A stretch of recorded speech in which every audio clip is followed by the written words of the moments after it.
आज के इस विश्लेषण में हम एक बेहद दिलचस्प विषय पर चर्चा करने वाले हैं। हम सुबह उठने से लेकर रात को सोने तक अपने चारों तरफ विज्ञापनों से घिरे रहते हैं, है ना? अखबार, टीवी, सड़क किनारे लगे होर्डिंग्स, हर जगह। लेकिन क्या कभी इस बात पर गहराई से गौर किया गया है कि एक वाकई असरदार विज्ञापन तैयार कैसे होता है? आज हम विज्ञापन लेखन की इसी कला और इसके मूलभूत नियमों को समझेंगे। हम देखेंगे कि कैसे सही शब्दों और चित्रों का एक छोटा सा मेल किसी भी आम संदेश को एक बेहद शक्तिशाली विज्ञापन में बदल सकता है। अब सोचने वाली बात यह है कि आखिर वो क्या चीज़ है जो चलते चलते हमारे कदम रोक देती है। वो क्या है जो हमें कोई सार्वजनिक सूचना पढ़ने या अचानक से कोई नया उत्पाद खरीदने के लिए प्रेरित कर देता है। खैर, ये कोई जादू बिल्कुल नहीं है। ये दरअसल प्रेरक संचार की एक अदृश्य शक्ति है। एक सच में बेहतरीन विज्ञापन मानव मनोविज्ञान को बहुत गहराई से समझता है। ये केवल कोरी जानकारी नहीं देता, बल्कि हमारा ध्यान खींचता है। शब्दों और बेहतरीन लेआउट के जरिए विचारों को हकीकत में बदलने की इसी शक्ति के पीछे का विज्ञान आज हम डिकोड करने वाले हैं। तो आज की इस चर्चा को हमने 3 बहुत ही स्पष्ट हिस्सों में बांटा है। सबसे पहले हम समझेंगे कि विज्ञापन असल में है क्या। उसके बाद बात होगी उन 7 सुनहरे नियमों की जो इसे खास बनाते हैं। और अंत में हम वास्तविक दुनिया के कुछ बेहतरीन उदाहरणों का विश्लेषण करेंगे। चलिए, बिना किसी देरी के भाग 1 से शुरुआत करते हैं और समझते हैं कि जनसंचार का ये मूल रूप आखिर है क्या। ये जो शब्द है ना विज्ञापन, इसकी उत्पत्ति सच में बेहद दिलचस्प है। यह मुख्य रूप से 2 शब्दों के मेल से बना है, वे और ज्ञापन। यहाँ वे का मतलब होता है विशेष और ज्ञापन का अर्थ है सार्वजनिक सूचना। तो लब्बो-लुबाब ये है कि विज्ञापन कोई आम सूचना नहीं है, ये एक बहुत ही विशेष प्रकार की सार्वजनिक सूचना है। इसका सबसे मुख्य उद्देश्य किसी उत्पाद या सेवा की ओर ग्राहकों को खींचना होता है, या फिर किसी बेहद जरूरी विषय पर आम जनता का ध्यान आकर्षित करना होता है। यह बिक्री और संचार का एक बहुत ही नपातुला और नियंत्रित माध्यम है। अब बढ़ते हैं भाग 2 की तरफ। एक प्रभावी संदेश तैयार करने के पीछे क्या विज्ञान काम करता है? आइए उन 7 सुनहरे नियमों को जानते हैं। एक असरदार संदेश तैयार करने के शुरुआती 4 नियम बहुत ही सीधे और स्पष्ट हैं। नियम नंबर 1, विज्ञापन को हमेशा हर हाल में आकर्षक होना चाहिए। अगर ये देखने में ही उबाऊ है तो सीधी सी बात है, कोई इसे नहीं पढ़ेगा। नियम नंबर 2, हमें कम से कम शब्दों में अपनी बात प्रभावशाली ढंग से कहनी चाहिए। आजकल की इस भाग-दौड़ भरी जिंदगी में किसी के पास भी लंबा चौड़ा लेख पढ़ने का समय नहीं है। संक्षिप्तता ही यहां सबसे बड़ी कुंजी है। नियम नंबर 3, विज्ञापन में कोई ना कोई पंक्ति एक कैची स्लोगन की तरह जरूर होनी चाहिए। और नियम नंबर 4, किसी चित्र या रेखा चित्र का प्रयोग करना, क्योंकि चित्र हमेशा शब्दों से ज्यादा जोर से बोलते हैं और ध्यान खींचने का सबसे पहला हथियार होते हैं। यहां थोड़ा रुककर नियम नंबर 3 पर जरा और जोर देना बहुत जरूरी है। एक बेहतरीन स्लोगन अक्सर किसी भी सफल विज्ञापन अभियान की असल धड़कन होता है। ये सिर्फ शब्दों का एक वाक्य नहीं है, ये वो आवाज है जो लोगों के दिमाग में लंबे समय तक गूंजती रहती है।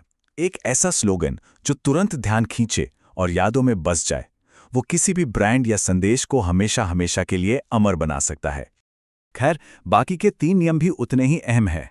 नियम नंबर 5 कहता है कि जिस भी विषय के बारे में विज्ञापन हो, उसकी मुख्य विशेषताओं को बिल्कुल स्पष्ट रूप से बताया जाना चाहिए। नियम नंबर 6 संरचना के लिहाज से बहुत जरूरी है। विज्ञापन को हमेशा एक बॉक्स के अंदर ही प्रस्तुत करना चाहिए। ऐसा इसलिए क्योंकि यह अखबार या पत्रिका की उस भारी भीड़भाड़ में आंखों को एक स्पष्ट दायरा देता है। बॉक्स इसे एक फ्रेम में बांधता है। और अंत में आता है नियम नंबर 7, प्रभाव को और ज्यादा बढ़ाने के लिए रंगों का उपयोग करना। रंग हमेशा हमारी भावनाओं को जगाते हैं और पूरे दृश्य को एकदम जीवंत कर देते हैं। अब आते हैं अपने अंतिम भाग पर। हमने नियम तो जान लिए, लेकिन कागज पर लिखे ये नियम डिजाइन में कैसे बदलते हैं? आइए कुछ वास्तविक उदाहरणों से समझते हैं। हिंदी पुस्तक प्रदर्शनी के इस उदाहरण पर गौर करते हैं। देखिए कि यहाँ नियम कैसे लागू किए गए हैं। सबसे ऊपर बड़े अक्षरों में लिखा है सुनहरा मौका।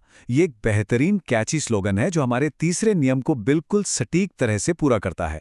फिर ठीक बीच में एक मुस्कुराती हुई पेंसिल और किताबों का बहुत ही प्यारा सा चित्र है। ये चौथे नियम के अनुसार दृश्य आकर्षण जोड़ता है। और सबसे खास बात जिस पर ध्यान दिया जाना चाहिए वो ये है कि कैसे पूरी जानकारी, जैसे 50% की भारी छूट और स्थान, एक बहुत ही स्पष्ट बॉक्स के अंदर रखी गई है। ये पूरी तरह से आकर्षक भी है और एकदम सटीक भी। अब विज्ञापन केवल कोई सामान बेचने के लिए ही नहीं होते। इस खोया पाया वाली सूचना को ही देख लीजिए। यहाँ बॉक्स संरचना का उपयोग कितनी शानदार तरीके से किया गया है। ये एक काले बैग के खोने की सूचना है जिसमें कुछ जरूरी कागजात और एक फोन है। यहाँ शब्दों का चयन देखिए, बहुत ही सीमित और एकदम सीधा। कोई फालतू बात नहीं की गई है, केवल स्थान, क्या खोया है और संपर्क करने का नंबर। ये हमारे दूसरे नियम का एकदम परफेक्ट उदाहरण है, कम शब्दों में अपनी बात को प्रभावशाली तरीके से कहना।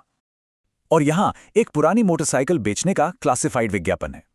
इसमें जो बात सबसे ज्यादा ध्यान खींचती है वो है जानकारी का बिल्कुल साफ और स्पष्ट लेआउट। बाईं तरफ सारी विशेषताएं बुलेट पॉइंट की तरह दी गई हैं। मॉडल 2012, कीमत 40,000, रंग ग्रे और सिंगल हैंड ड्राइव। बीच में एक अलग सा घेरा बनाया गया है जिसमें कीमत को फिर से लिखा गया है ताकि नजर सीधे वहीं जाए, और दाईं तरफ मोटरसाइकिल का एक स्पष्ट चित्र है। ये विज्ञापन हमारे 5वें नियम को बहुत ही अच्छी तरह निभाता है, जहां उत्पाद की मुख्य विशेषताओं को बेहतरीन ढंग से हाईलाइट किया गया है। अब अगर दो अलग अलग उत्पादों की एक साथ तुलना की जाए तो बहुत कुछ नया सीखने को मिलता है। एक तरफ प्रकाश एलईडी बल्ब का विज्ञापन है और दूसरी तरफ कूल इंडिया कूलर्स का। सवाल उठता है कि इन दोनों में क्या समानता है। असल में दोनों ही अपने उत्पादों की खूबियों को गिनाने में माहिर हैं। बल्ब वाले विज्ञापन में अलग अलग वॉट की स्पष्ट जानकारी दी गई है और रोशनी की दुनिया में धमाका जैसा एक जबरदस्त कैची स्लोगन है।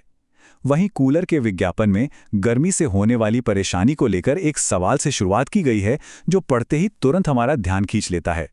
और दोनों ही विज्ञापनों ने एमआरपी पर मिलने वाली 10% की छूट को एक अलग सी आकृति में डालकर हाईलाइट किया है। ये दृश्य लेआउट नियम 5 और 7 का एकदम सटीक और शानदार प्रदर्शन है। तो आज के इस विश्लेषण से ये साफ हो गया कि कैसे सिर्फ कुछ शब्द, एक चित्र, एक साधा सा बॉक्स और एक अच्छा स्लोगन मिलकर किसी भी साधारण सूचना को एक बेहद शक्तिशाली विज्ञापन में बदल देते हैं। सच कहा जाए तो विज्ञापन लेखन एक कला भी है और एक पूरा का पूरा विज्ञान भी। इन 7 नियमों को समझ लेने के बाद अब सोचने वाली बात यह है कि आने वाले समय में एक बेहतरीन विज्ञापन दुनिया को और क्या नए संदेश दे सकता है। अगली बार जब भी आपके सामने कोई नया विज्ञापन आए तो उसे बस यूं ही देखने के बजाय इन नियमों के नजरिए से उसका विश्लेषण जरूर किया जाना चाहिए। आज के इस चर्चा में शामिल होने के लिए बहुत बहुत धन्यवाद। ऐसे ही नई चीजें सीखते रहें और अपना विश्लेषण जारी रखें।